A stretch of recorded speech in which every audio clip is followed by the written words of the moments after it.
And even before, si Tatay Digong, PRRD, Mayor, tawag namin sa Davao, CM, or to friends, he would simply want to be called Bay. Bay. Nag-away pa kami nun, if I may.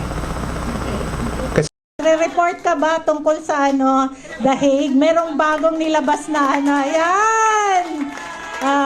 Si Attorney Delgra. Hello!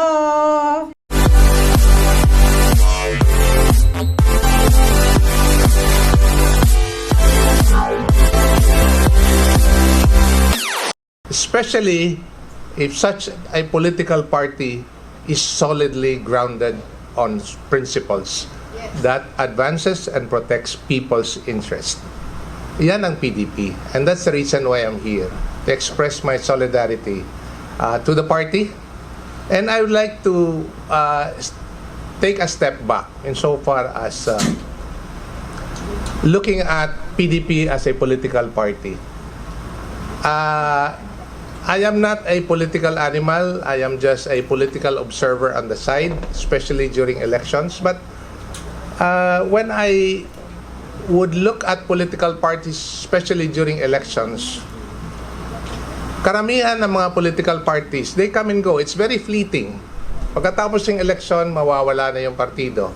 Or kung hindi man mawawala, hihina at wala na masyadong ginagawa. Kasi ando na, naluklok na yung mga kandidato na gusto nilang ilagay. And I think that should not be the case.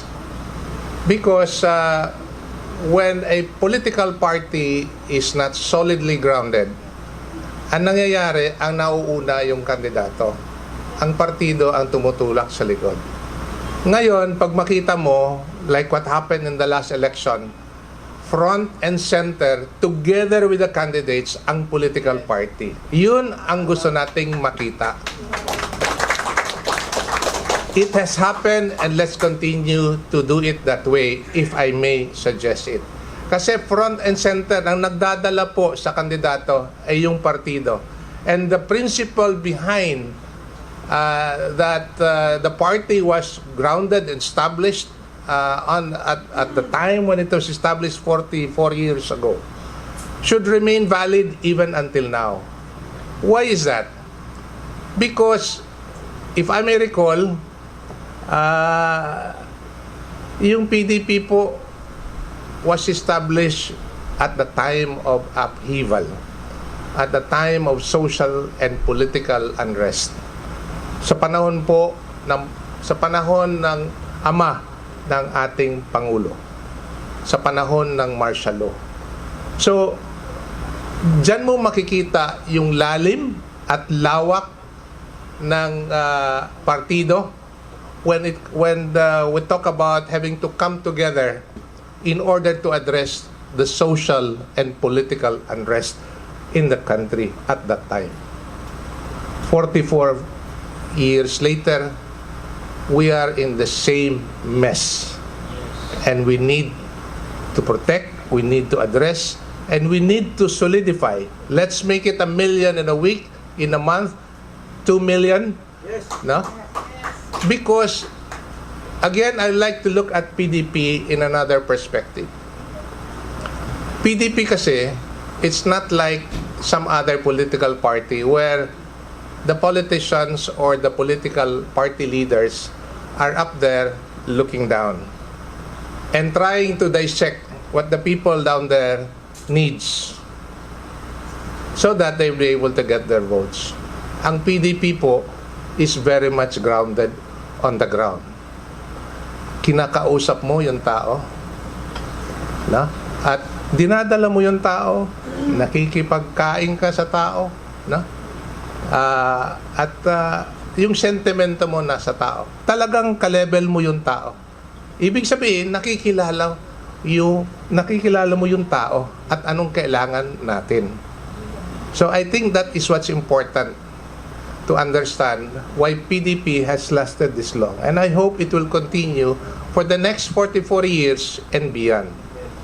I'd like to acknowledge two people, given this political and social upheaval, no? The first one, obviously, was the founder, si Nene Pimentel, 44 years ago. So, ibig sabihin po, hindi po ito, this was never established at a time when things were easy. Never.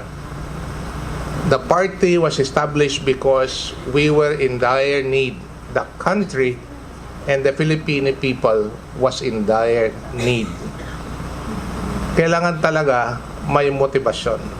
Malalim, malawak, at may commitment to move forward the people's cause.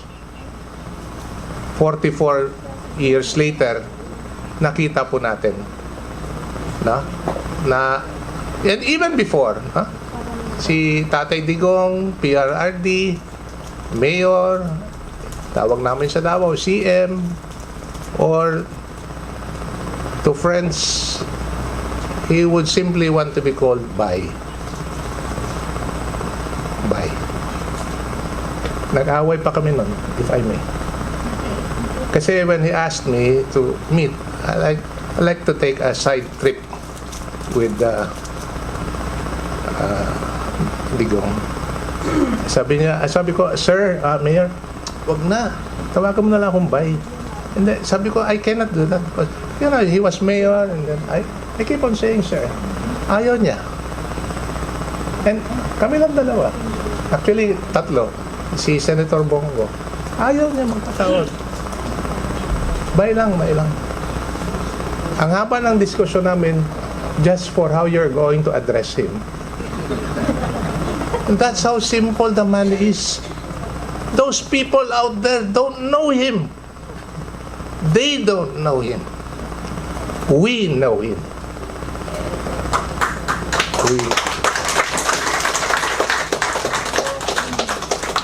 Yun ang sinasabi ko.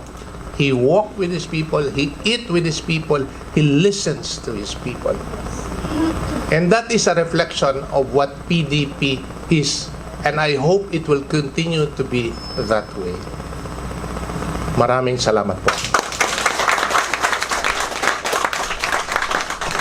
The kick-off event for our month-long celebration of the PDP 44th anniversary. Iikot po tayo sa iba't ibang bahagi ng bansa para sa ating selebrasyon at lahat ng ating mga chapters and regional councils ay bibisitahin nga din po natin for different events and meaningful celebration of the 44 years of PDP.